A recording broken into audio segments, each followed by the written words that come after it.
Okay, who's ready to talk about anime? Hey guys, it's Lauren here. Welcome back to my YouTube channel.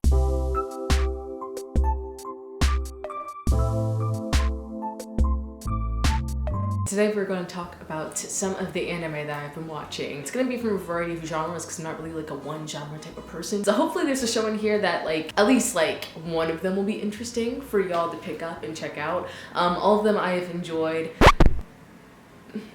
Well, most of them I have enjoyed. But yeah, this is just to give you guys a glimpse of what I've been watching, what I've been consuming lately. Let's just hop right into the video. I got my old trusty iPad with my list. So I have this GIF. I have this GIF with Rengoku eating and being like, "Umai!" Anyways. Not related at all. Okay, moving on with the list. So the first show I want to mention is a show that I'm currently watching right now. I'm still in the process of watching it. The Ancient Magus Bride, I believe that's the title of the show. And it follows this girl named Kisei who basically had been abandoned by all of her family. And it's because she is kind of this human that's called a slave Becky, which is a human that has great magical capability, but a really weak body. So she draws a lot of magical beings, just creatures of lore to her. And they cause havoc within her life, but she doesn't really know why, and it causes her to be ostracized by human society until one day, because she's so fed up with the world, she decides to allow her body to be sold. And that day is when she's found by, well, we don't really know what he is yet, but this creature, non-human being, who is the magus, and he ends up finding her, takes her in, and he says it's gonna make her his apprentice as well as his bride. So that's basically the premise of the story. It's kind of just a found family kind of anime. I think it gives very serene, cozy vibes. I think if you're looking for a good show that's spring-like, that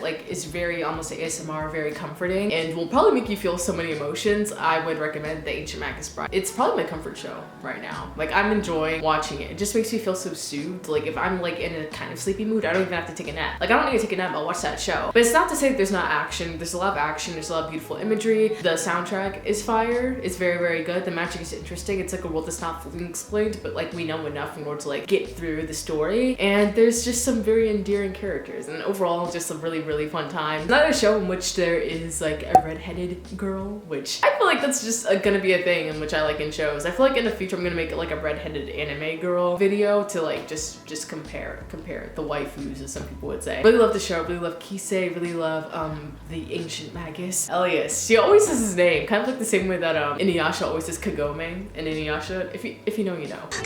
Really love that show, would highly recommend. It's what I'm watching right now, and I think it's perfect for the springtime, literally so perfect. Next show I want to talk about is one that everyone's already watched, but hear me out. When I first watched it, I hated it, and I know I'm gonna get flack. I know I'm going to get flack for this, but I hated it the first time I watched it, but then I watched it again, I gave it a second chance, and starting from episode 12, and I just really liked it from then on, and I'm probably gonna rewatch it, but it's Demon Slayer. Hey yo, what the fuck?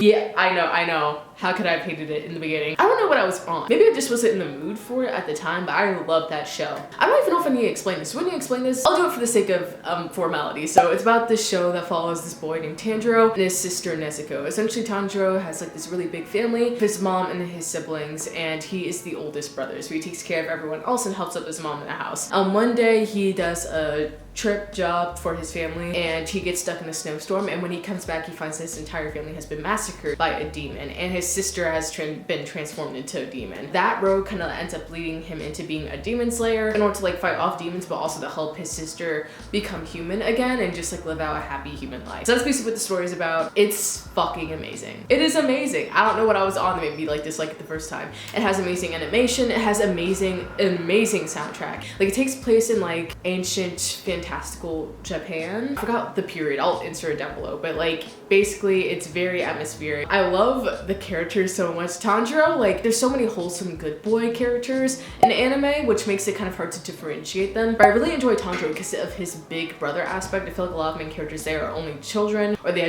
just have one little sister that they might be kind of creepy towards. Tanjiro kind of just does give really older brother vibes and almost parental vibes. You can really see how a character would feel safe with him as the protagonist, with him as the hero, because he makes you feel safe through the screen. Tanjiro is honestly one of my favorite good boy protagonists, honestly, maybe even over Deku. Yeah, maybe even over Deku, to be honest, because I just really enjoy Tanjiro as a character. Something about him just like clicks for me, so he's one of my favorite good boy characters. Along with that, I love Zenitsu, Inosuke. I love the power system in this freaking anime. They have different like sword art fighting styles essentially, and they go to learn from like these Hashira, which are like the peak sword fighting people that are peak demon slayer. I'm kind of going off track. The whole point is the emotional build up to the fight. Like it can make me feel super hype at one point, and then also just make me feel like tears. Like I will start crying in like the next 2 minutes while watching the show. That's how amazing this show is. It is fantastic. Highly would recommend if you haven't watched it, or if you started it and like didn't like it at first, I would recommend picking it back up, giving it a try, because I was one of the fools. I was misguided at first, but I found the way. I saw the light. I went into Tanjiro's soul and I was so touched. If you know, you know. That's it on Demon Slayer, because if I keep on talking, I'll go off on a tangent, but I really enjoy that show, and I think it's gonna be one of those shows I rewatch a lot. Probably along with IQ. Yeah, I think it just like went up to like one of my top favorite anime. The next show we'll talk about is Burn the Witch. Burn the Witch is a show that follows these two girls, and one is kind of like the celebrity chick. She's essentially like one of those like teen like music artist idols, I guess you could say, and then the other one is just like this kind of like quiet, humble girl who doesn't feel the need to make a lot of ruckus but is in it for the money. And they're both these witches, and they basically have this job to defeat dragons, keep them under control, and maintain human society. So they're like these enforcers. One day there's this boy who's like a dragon speaker, I think. Like he's a dragon whisperer, and he attracts the certain dragons to him. Because of that, he's kind of disrupting the society, and these two witches have to take care of him, and it leads up until this big cumulative battle that takes place at the end of the story. I feel like I'm describing it like weirdly, but the thing is, it's only 3 episodes. So if you're looking for like a quick anime to watch, I would highly recommend this one. Visuals are amazing. Again, the soundtrack is amazing. Bro, the character design. Can we talk about the character designs? They're literally insane. It's by the same guy who did Bleach, which kind of explains that, and it also explains how they're able to create such an intense atmospheric world in just a matter of like 3 episodes. I didn't even have to know that much about the world in order to understand what was going on. It's like magic, but all the magic is connected through dragons. So like the system is definitely interesting, and I would love to see more, but you know, like the guy's working on like the Bleach, like that new season that's coming out this year. I need to get back on Bleach, because Burn the Witch made me actually want to watch Bleach. Just another anime that's super popular, one of the greats. I also did not like that first time watching it, so maybe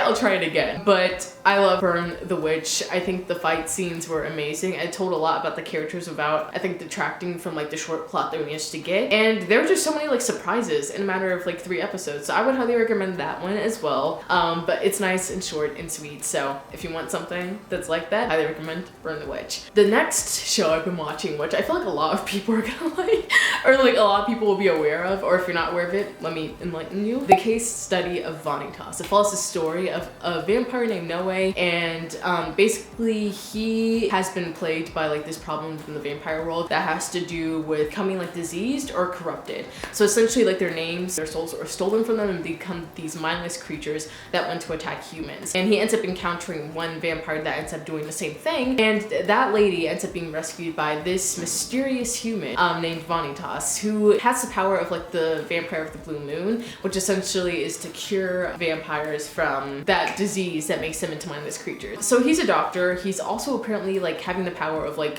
the blue moon makes you an enemy of the vampires, so he's kind of a controversial figure within the vampire world. Most hate him, but Noe is fascinated by him, and they end up becoming partners, kind of dysfunctional partners, but then becoming partners that go around trying to cure other vampires and just save the vampire world. For reasons unknown. It's a purpose that Vanitas has. We know why Noe wants to, we don't know why Vanitas wants to, and that's one of the main mysteries of the story. Especially since like we are given the peak that Noe is supposed to kill Vanitas by the end. This is not a spoiler, this is one of the main premises of the plot. We don't know what leads up to that, but it is very interesting. I will say this is like one of those stories that like gradually unravel over time. Not saying it doesn't start off with a bang, because it does start off with a bang with amazing visuals, soundtrack, again, character designs are crazy. If you love pretty boys fighting, it's giving queerness. I would recommend it. But another thing is that this is a plot that gradually unravels over time. Like once you think you know what's going on in the story, like they'll jump another like mystery or surprise at you. It does a really good job of like gradually unraveling the story and keeping the viewer hooked on this story. So if you are looking for a story like that, that's kind of like a murder mystery kind of vibe, it does shock you, but it also brings you joy and just has really amazing visuals and pretty boys.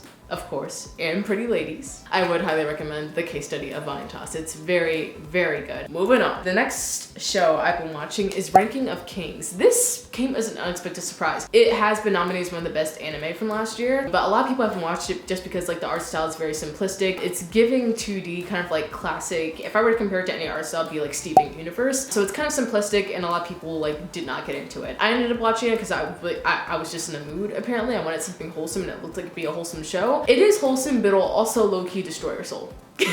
So essentially it follows the story of this young prince named Boji, and he was born deaf. So he can't really talk and he can't hear. He also was born with like this really weak, small body. So people don't really think he'll be that good of a king. He still wants to be king despite the fact that everyone doubts him, despite the fact that the people closest to him even don't believe he'll be king. He's trying his hardest, and he's like practicing and doing all he can in order to be like a good king for his kingdom. So that's essentially like the premise of the story. There's a lot that goes on into it, but I can't say anything without spoiling it. But a lot of unexpected things happen within like the first couple of episodes, right? He ends up meeting this shadow named Kage. They're kind of both these outcasts, I guess, within their respective societies, and end up finding solace in each other. Kage swears that he is gonna become Boji's right-hand man. He's gonna help him become king. Kage is literally a shadow, by the way, which is like strangely adorable. I don't know. All the characters in the show are strangely adorable. But it's again one of those shows that like kind of like unravels and surprises you every single time. It's one of those shows that like converts stereotypes. Like you meet a character, think you know something, and it turns out that thing that you thought you knew is not actually true. So it's kind of mind-bending. The animation is honestly pretty good despite the simplistic art style. Like the fights are animated really well, and all the characters just have so much going on. I think the main thing that drives this story is how well the characters are written and what their motivations are for the way that they do things. So if you're looking for a good anime that's kind of unexpected in a way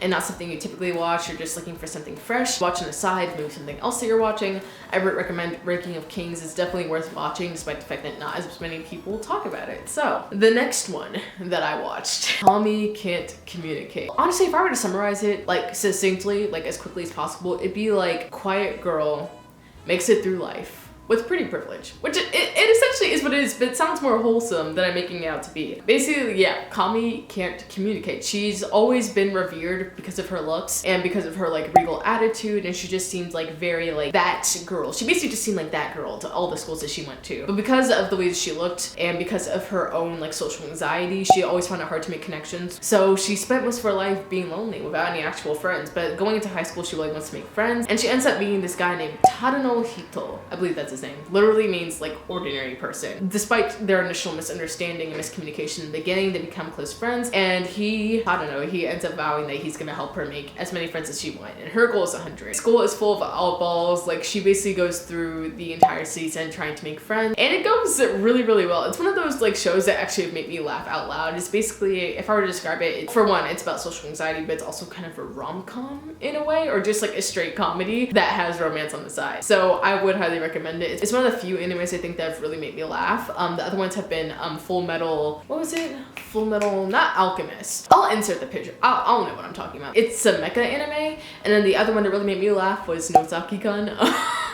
That shit was hilarious. So this is the third one that's actually made me like laugh out loud as well as watching it. It's amazing. I would highly recommend this show. Despite this very simplistic premise, I think it's pretty good. I think that was actually the last one. I do have some honorable mentions. These are ones that are like alright, but like I didn't want to, you know, like they weren't my favorites necessarily, or like they just weren't things that I thought like everyone would like, or they already knew. You know, they're just the side pieces. Alright, for one, Fairy Tail, I watched that. It's one of the older animes that like has been hated on like compared a lot to One Piece, but I honestly really did enjoy it. Yes, are the levels up for Powers of Friendship kind of obscene and absurd? Yes. Is the fan service sometimes a bit much after season 1? Yes. Oh yeah, for sure. But I did really enjoy the characters. I enjoyed the relationship with each other, and I guess, yeah, I don't know. Part of me just wanted to be a part of Fairy Tail. If you're looking for like a wholesome anime that still has like fights and everything like that, kind of has that traditional anime structure, I would recommend Fairy Tail. Another anime I kind of started, haven't really gotten back to, is Talk OP. It has amazing animation. The character is a bit jaded, but it has beautiful music and a really interesting story so far. So if you're looking for an anime like that, or looking for a green light to watch that anime, I would recommend Talk to OP. And then finally, My Dress Up Darling. That's honestly probably the one show where I'm like, what's going on? I mean, if you're into that, you're into that. It's just a bit weird. I was expecting it to be wholesome, but it's a little too fan servicey for my taste. I wouldn't highly recommend it, but I guess if you're kind of into like boy with eccentric interests ends up finding someone who understands him, I would recommend My Dress-Up Darling, but be prepared for like the weird sexualization of minor girls.